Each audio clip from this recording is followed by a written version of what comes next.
ಶ್ರೀ ಗುರುಭ್ಯೋ ನಮಃ ಹರಿ ಓಂ.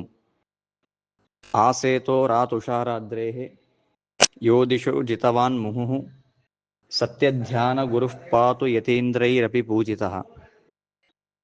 ಪ್ರಾತಸ್ಮರಣೀಯರಾದ ಶ್ರೀಮತ್ ಸತ್ಯಧ್ಯಾನ ತೀರ್ಥ ಶ್ರೀಪಾದಂಗಳವರ ಆರಾಧನಾ. ಸತ್ಯಧ್ಯಾನ ತೀರ್ಥರ ಉಪಕಾರ ಎಷ್ಟು ಇದೆ ಅಂತಂದರೆ, ನಾವು ಮೋಕ್ಷಕ್ಕೆ ಹೋದರೂ ನಾವು ಮರಲಿಕ್ಕೆ ಸಾಧ್ಯವಿಲ್ಲ. ಅಷ್ಟು ಉಪಕಾರವನ್ನು ನಮಗೆ ಮಾಡಿಕೊಟ್ಟಿದ್ದಾರೆ ಸತ್ಯಧ್ಯಾನ ತೀರ್ಥ ಶ್ರೀಪಾದಂಗಳವರು. ಸಾಗರದಂತೆ ಇರುವಂತಹ ಅವರ ಮಹಿಮೆ, ಒಂದು ದೊಡ್ಡದಾದ ಮಹಿಮೆ ಏನು ಅಂತಂದರೆ, ಸನ್ಯಾಸಿಗಳಿಗೆ ವಿಶಿಷ್ಟವಾದಂತಹ ಒಂದು ಸ್ಥಾನ ಇದೆ. ಅವರಿಗೆ ವಿಶೇಷವಾದ ಗೌರವವನ್ನು ಮಾಡಬೇಕು, ಇದು ಕರ್ತವ್ಯ. ಎಂಥ ಮಹಾನುಭಾವರೇ ಆಗಿದ್ದರೂ, ಎಂಥ ರಾಜರೇ ಆಗಿದ್ದರೂ, ಸನ್ಯಾಸಿಗಳು ಬಂದಿದ್ದಾರೆ ಅಂತಂದರೆ ತಮ್ಮ ಎಲ್ಲ ಗೌರವವನ್ನು ಸನ್ಯಾಸಿಗಳ ಸಲುವಾಗಿ ತಾವು ತ್ಯಾಗವನ್ನು ಮಾಡ್ತಾರೆ. ಉದಾಹರಣೆಗೆ, ರಾಜ ತಾನಿದ್ದರೆ ತನ್ನ ಕಿರೀಟವನ್ನು ಹಾಕಿಕೊಡದೆ ಆ ಕಿರೀಟವನ್ನು ಕೆಳಗೆ ತೆಗೆದಿಟ್ಟು ಗುರುಗಳಿಗೆ ತಾನು ತಲೆಯನ್ನು ಬಾಗುತ್ತಾನೆ. ಹೀಗೆ ಎಲ್ಲ ಮಟ್ಟದವರು ಸನ್ಯಾಸಿಗಳು ಅಂತಂದರೆ ವಿಶೇಷವಾಗಿ ಗೌರವವನ್ನು, ಭಕ್ತಿಯನ್ನು ಮಾಡ್ತಾರೆ.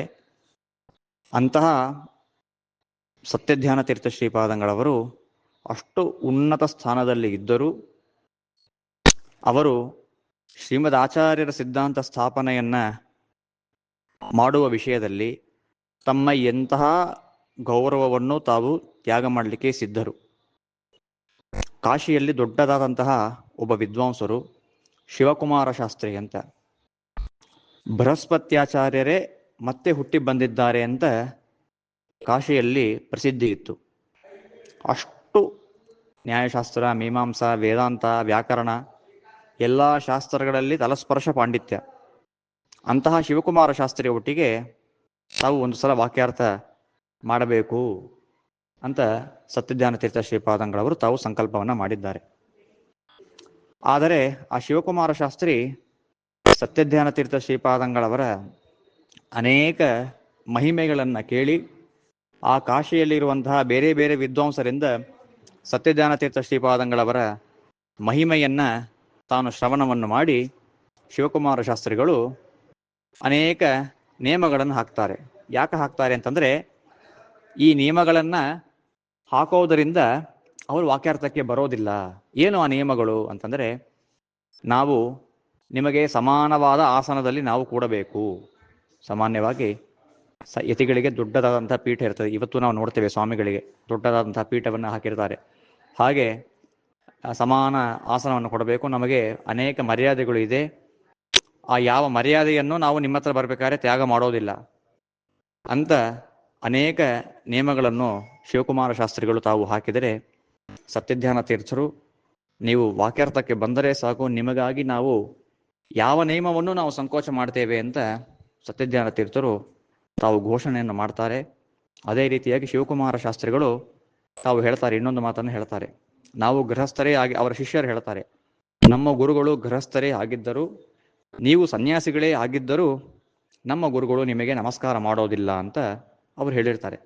ಸತ್ಯಧ್ಯಾನ ತೀರ್ಥರು ಹೇಳ್ತಾರೆ, ಆಯಿತು, ಅವ್ರು ನಮಸ್ಕಾರವೂ ಮಾಡೋದು ಬೇಡ, ಅವರು ಮರ್ಯಾದೆಯಿಂದ ಬರಲಿ, ನಮಸ್ಕಾರ ಮಾಡೋದು ಬೇಡ, ನಮಗೆ ಸಮಾನವಾದ ಆಸನದಲ್ಲಿ ಕೂಡಲಿ, ಯಾವ ತೊಂದರೆ ಇಲ್ಲ ಅಂತ ಸತ್ಯಧ್ಯಾನ ತೀರ್ಥರು ಈ ರೀತಿಯಾಗಿ ತಾವು ಒಪ್ಪಿಕೊಳ್ತಾರೆ.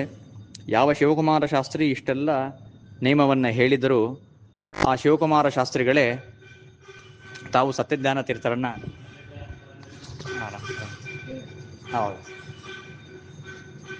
ಆ ಸತ್ಯಧ್ಯಾನ ತೀರ್ಥ ಶ್ರೀಪಾದಂಗಳವರೇ ಆ ಎಲ್ಲ ಆಸನವನ್ನು ತ್ಯಾಗ ಮಾಡಿ ತಾವು ವಾಕ್ಯಾರ್ಥ ಮಾಡಬೇಕು ಅಂತ ಕೂತಿದ್ದಾರೆ. ಶಿವಕುಮಾರ ಶಾಸ್ತ್ರಿಗಳು ಸತ್ಯಧ್ಯಾನ ತೀರ್ಥರನ್ನು ನೋಡಿದ ಕೂಡಲೇ ಅವರ ವರ್ಚಸ್ಸನ್ನು ಕಂಡು ತಾವು ಸಾಷ್ಟಾಂಗ ನಮಸ್ಕಾರವನ್ನ ಮಾಡ್ತಾರೆ. ಅಷ್ಟೇ ಅಲ್ಲ, ಅತ್ಯಂತ ವೈಭವದಿಂದ ವಾಕ್ಯಾರ್ಥ ನಡೀತದೆ. ಆ ಸಂದರ್ಭದಲ್ಲಿ ಶಿವಕುಮಾರ ಶಾಸ್ತ್ರಿಗಳನ್ನ ಇಲ್ಲಿ ಪರ್ಯಂತ ಸೋಲಿಸಿದವರು ಯಾರೂ ಇಲ್ಲ ಎಂಬುವಂತಹ ಒಂದು ಪ್ರಸಿದ್ಧಿ ಇತ್ತು. ಸತ್ಯಧ್ಯಾನ ತೀರ್ಥ ಶ್ರೀಪಾದಂಗಳವರು ತಾವು ಆ ಶಿವಕುಮಾರ ಶಾಸ್ತ್ರಿಯನ್ನ ನಿಗ್ರಹವನ್ನು ಮಾಡಿ ತಾವು ಕಾಶಿ ಕ್ಷೇತ್ರದಲ್ಲಿ ದ್ವೈತ ಸಿದ್ಧಾಂತದ ಸ್ಥಾಪನೆಯನ್ನು ಮಾಡಿದಂತಹ ಮಹಾನುಭಾವರು. ಇದು ಒಂದಾದರೆ ಅವರ ಗುರುಗಳ ಆರಾಧನೆ, ಅವರ ಗುರುಗಳಾದಂತಹ ಸತ್ಯಜ್ಞಾನತೀರ್ಥ ಶ್ರೀಪಾದಂಗಳವರ ಆರಾಧನೆ ದ್ವಾದಶಿ, ಮಾಘ ಮಾಸ ಶುಕ್ಲಪಕ್ಷ ದ್ವಾದಶಿ. ಆ ದ್ವಾದಶಿಯಂದು ಹರಿವಾಸರ ಇತ್ತು, ಬಹಳ ಹೊತ್ತಾಗಿತ್ತು. ಹಾಗಾಗಿ ತೀರ್ಥ ಪ್ರಸಾದಕ್ಕೆ ತಡ ಆಗ್ತದೆ ಅಂತ ಹೇಳಿದಾಗ ಅನೇಕರು ಬಾಯಾರಿಕೆ ಆಗ್ತಾ ಇದೆ ಅಂತ ಹೇಳಿದಾಗ ಸತ್ಯಜ್ಞಾನ ತೀರ್ಥ ಶ್ರೀಪಾದಂಗಳವರ ತಪಸ್ಸು, ರಾಮದೇವರ ಸನ್ನಿಧಾನ, ಮಠದಲ್ಲಿ ಅಕ್ಷಯ ಪಾತ್ರೆ ಇರುವಂತಹ ಒಂದು ಸನ್ನಿಧಾನ, ಇದೆಲ್ಲದಿಂದ ಸತ್ಯಜ್ಞಾನ ತೀರ್ಥರು ಹೇಳ್ತಾರೆ ಎಲ್ಲರಿಗೂ ಪಾನಕವನ್ನು ಮಾಡ್ರಿ ಅಂತ ಹೇಳ್ತಾರೆ. ಪಾನಕವನ್ನು ಮಾಡೋದಾದ್ರೆ ಹೇಗೆ ಮಾಡೋದು? ಏನೋ 10 ಜನಕ್ಕೆ, 20 ಜನಕ್ಕೆ, 100 ಜನಕ್ಕೆ ಅಂತಂದ್ರೆ ನಾವು ಪಾತ್ರೆಯಲ್ಲಿ ಪಾನಕವನ್ನು ಮಾಡಬಹುದು. ಸಾವಿರಾರು ಜನ ಕೂತಿದ್ದಾರೆ, ಅವರಿಗೆ ಹೇಗೆ ಪಾನಕವನ್ನು ಮಾಡೋದು ಅಂತ ವಿಚಾರ ಮಾಡಿದಾಗ ಆ ಬಾವಿಯಲ್ಲೇ ಬಾಗಲಕೋಟೆಯಲ್ಲಿ ಮಹಾಸಮಾರಾಧನೆ ಆಗ್ತಾ ಇರ್ತದೆ. ಆ ಮಹಾಸಮಾರಾಧನೆ ಆಗ್ತಾ ಇರುವಂತಹ ಸಂದರ್ಭದಲ್ಲಿ ದೊಡ್ಡದಾದಂತಹ ಬಾವಿ, ಆ ಬಾವಿ ಇವತ್ತಿಗೂ ಇದೆ ಬಾಗಲಕೋಟೆಯಲ್ಲಿ. ಆ ಬಾವಿಯಲ್ಲೇನೆ ಪಾನಕವನ್ನು ಮಾಡಿಸ್ತಾರೆ.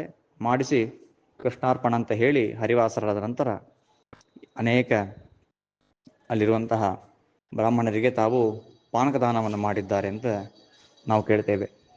ಎಷ್ಟು ದೊಡ್ಡ ಪೀಠದಲ್ಲಿ ಇದ್ದರೂ ದೇವರ ಶ್ರೀಮದಾಚಾರ್ಯರ ಸೇವೆ ಅಂತಂದರೆ ಆ ಪೀಠದ ಗೌರವವನ್ನು ತ್ಯಾಗ ಮಾಡಲಿಕ್ಕೆ ಸಮರ್ಥರಾದಂತಹ ಮಹಾನುಭಾವರು ಸತ್ಯಜ್ಞಾನ ತೀರ್ಥ ಶ್ರೀಪಾದಂಗಳವರು.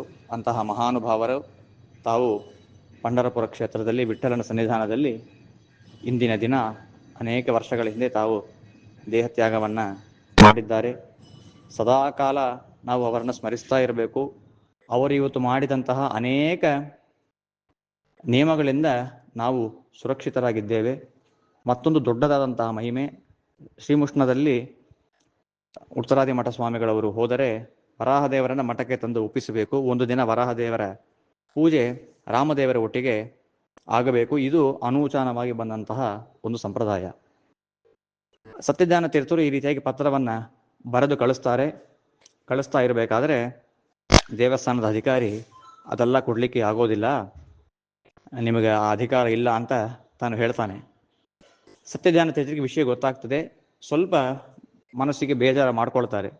ಮಾಡ್ಕೊಂಡಿದ್ದೇ ತಡ ಅವನ ಮನೆ ಇದ್ದಕ್ಕಿದ್ದಾಗೆ ಬೆಂಕಿ ಹತ್ತು ಬಿಡ್ತದೆ. ಮತ್ತೆ ಕೂಡಲೇ ಆ ವ್ಯಕ್ತಿ ತಾನು ಕ್ಷಮಾಪಣೆಯನ್ನು ಕೇಳಿ ಓಡಿ ಬಂದು ಸಾಷ್ಟಾಂಗ ನಮಸ್ಕಾರ ಮಾಡಿ, ಸ್ವಾಮಿ ನನ್ನಿಂದ ಅಪರಾಧವಾಗಿದೆ, ನಾನು ಈ ರೀತಿಯಾಗಿ ನಾನು ಹೇಳಬಾರದಿತ್ತು, ಅವಶ್ಯವಾಗಿ ನೀವು ಬರಬೇಕು, ದೇವರನ್ನ ಮಠಕ್ಕೆ ತಂದು ಒಪ್ಪಿಸ್ತೇವೆ, ನೀವು ರಾಮದೇವರ ಒಟ್ಟಿಗೆ ಪೂಜೆಯನ್ನು ಮಾಡಬೇಕು ಅಂತ ಹೇಳಿದಾಗ ಸತ್ಯಜ್ಞಾನ ತೀರ್ಥ ಶ್ರೀಪಾದಂಗಳವರು ರಾಮದೇವರ ಒಟ್ಟಿಗೆ ವರಾಹದೇವರ ಪೂಜೆಯನ್ನು ಮಾಡ್ತಾರೆ.